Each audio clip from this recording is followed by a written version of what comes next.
show them who you are. As Emerson said, to be yourself in a world that is constantly trying to make you something else is the greatest accomplishment. It is nothing short of courage to walk into that dark cave that is your potential, to become a pioneer of uncharted worlds in search of who you might become. It is courage to leave what will be accepted for an idea that will certainly be misunderstood, at least initially. It means you're playing by new rules using new metrics, not the rubric that's already been handed out. No, anything but that. And that is the fundamental difference between those who create and those who react. Those who fight to discover who they are, and those who hide behind the mask of acceptance. It's courage. See, anyone can criticize. Anyone can condemn or tear down. But who's willing to run the gauntlet? Who's willing to subject themselves to that hell? Who wants something better so bad that they'd trade comfort and the reassurance of now for a life to ultimately be proud of? To be excited when the sun comes through the window and they jump out of bed in the morning.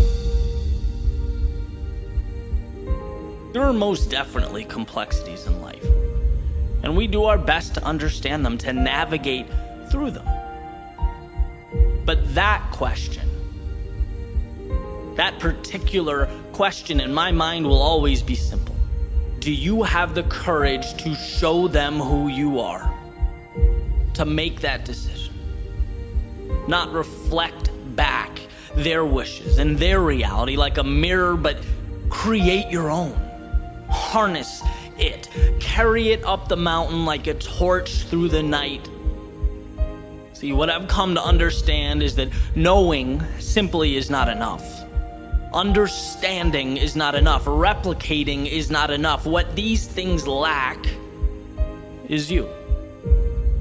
And if I had to best represent this understanding, it would be like this, right? If you take a musician, a technically sound musician, she can play. A student of music, well, he can understand and recite. An expert in the craft, well, she can teach.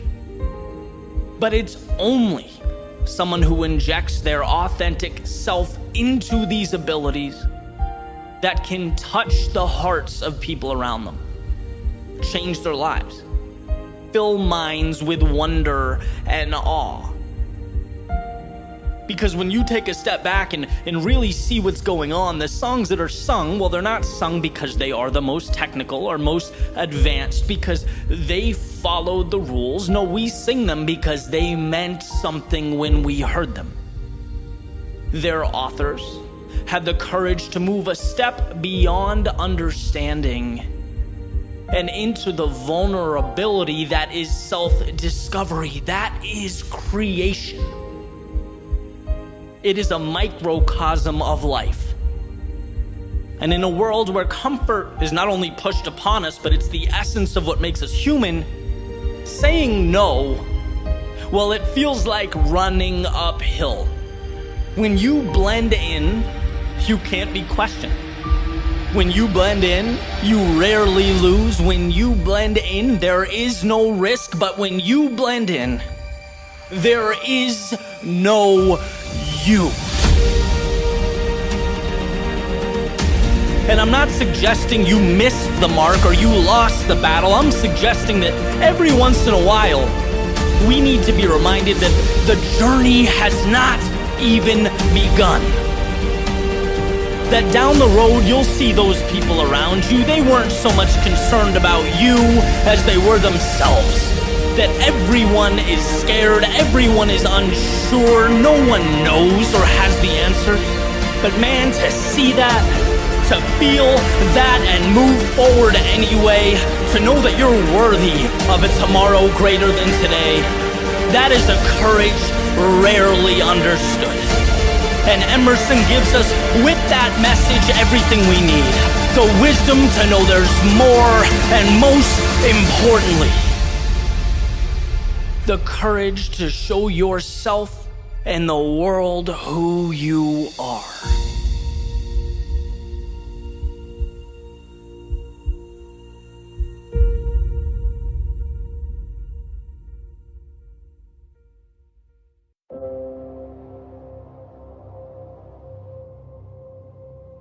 Sometimes when you don't know where you're going, the best thing to do is go there.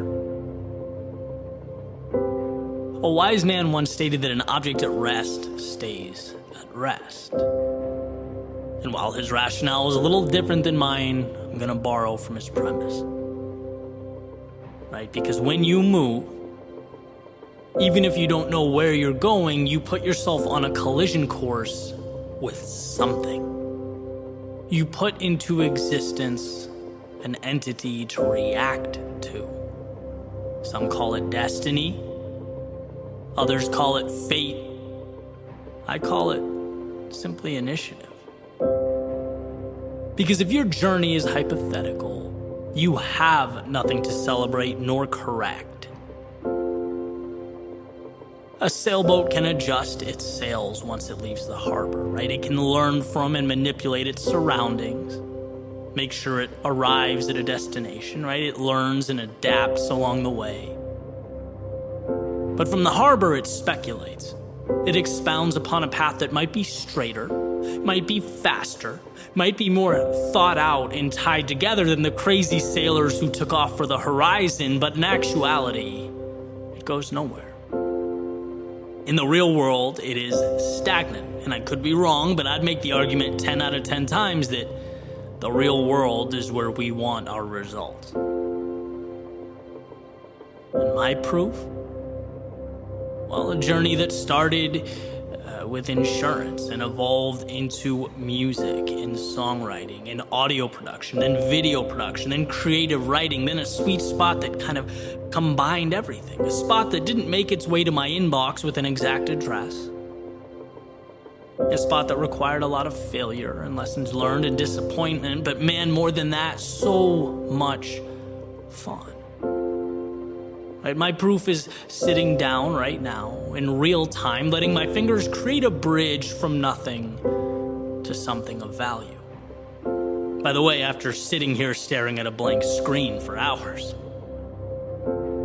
it's just starting. Could I be wrong? Could I screw up? Could I wildly miss the mark? Yes. In fact, it happens more than I'd like to admit. But here's the beauty, even if I am wrong, I now have something to work with. Something has been brought into existence. And well, that means I'm officially further along than I once was. And I've heard over and over again that there is no perfect moment, that you have to just go. And the idea, it makes sense. It's impossible not to understand, but it's one of those things that until you feel it, doesn't mean anything. How can you miss something you've never experienced? Well, to put it in a way that helped me understand, you aren't going because, what do you have to lose? You're going because everything is to be gained. The answers that you pick up along the way, like the little coins you pick up in Super Mario, right? You have to start collecting pieces of a puzzle that you can then arrange. I truly believe that one of the most important ideas we need to hold on to moving forward is personal agency, self-belief. And I say that because I feel like I'm watching it slip. There are cases where we literally don't know or understand that it's within our own ability and control to change our lives.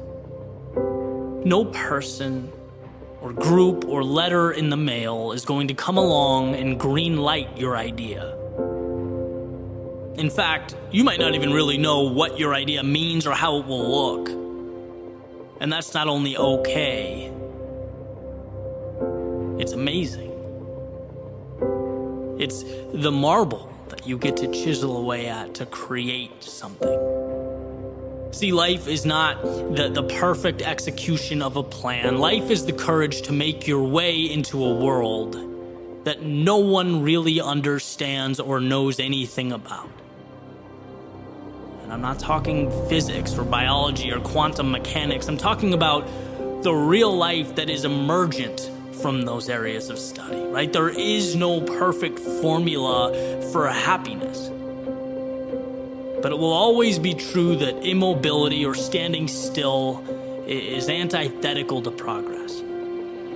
And there is plenty of data that supports the idea progress equals happiness. We want to move towards something. So that's what this is about, right? Here's to not being scared of what we don't know. Because somewhere in the realm of what we don't know exists what we need most. So yeah, stop waiting for the perfect moment. And yes, begin. But not because it's an ultimatum. Do it because the things that make life fun and intriguing and exciting and ultimately worthwhile, they live on the other side of your front door.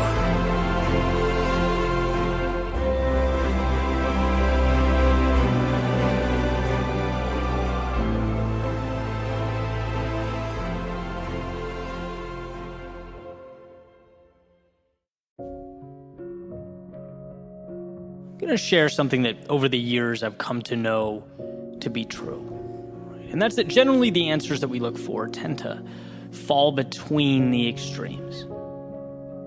So for example, you have two people. One person is adamant that option A is right. It's a no-brainer. That'll take you to the promised land. Then on the other side, the other person's saying, no, it's option B, and it's not even close. Option B is the way to go. And well, generally speaking, the answer we're looking for falls somewhere right in the middle. That's where the winning formula lives. Not always, but most of the time. The other stuff, the detail, the A's, B's, and C's, the stuff that gets the flash that we spend most of our time talking about, it's unnecessary noise and nuance. To win is to trust your instinct. It's being comfortable with your authenticity as the foundation. And then once you have that, you can choose to sprinkle the other stuff on top as flavoring. But I want to talk about this idea because I've fallen into the trap, and I think others do too, of looking for answers in the wrong places. Of trying so hard to replicate success, to meet other people's guidelines. We're so busy asking what the other people want to hear that we're not asking ourselves, hey, what do I want to say? And in the process, we lose what's most valuable. We end up rearranging the deck chairs on the Titanic.